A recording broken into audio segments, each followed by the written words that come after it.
Hey guys, আজকে আমি আর একটা পার্সেল নিয়ে চলে এসেছি। আর হ্যাঁ, আমি সেটা তোমাদের সাথে শেয়ার করতে চাই। চলো দেরি না করে তোমাদেরকে দেখানো যাক। তোমাদেরকে আগেই বলেছিলাম অনলাইনে কিন্তু টুকটাক অর্ডার করতে আমার খুব ভালো লাগে। তো চলো বেশি দেরি না করে তোমাদেরকে দেখানো যাক আমি কি কিনেছি। দেখতে পাচ্ছ, হ্যাঁ এটা আলোর জন্য অনেকটা বোঝা যাচ্ছিল না, তো তোমাদেরকে খুলে দেখাচ্ছি এটা কি। আমার খুব পছন্দ হয়েছে এই জিনিসটা। তো দেখো, এটা একটা হার, মানে স্টোন দেয়া। তো তোমরা বলতেই পারো যে দিদি তুমি কেনো, তো আমাদেরকে কেন দেখাচ্ছ। সেটা নয়, আসলে অনেকেই তো অনলাইন থেকে জিনিস কেনো।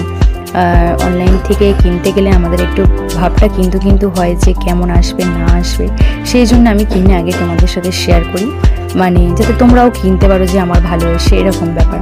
তো দেখো বন্ধুরা, আমার কিন্তু সেটটা না খুব সুন্দর লেগেছে। তো আজকে বিয়ে বাড়ি আমি এটা পরে যাবো। তো আমি এই ছোট্ট ব্লগটা তোমাদের সাথে শেয়ার করলে তোমাদের কেমন লাগলো অবশ্যই কমেন্ট করে বলবেন।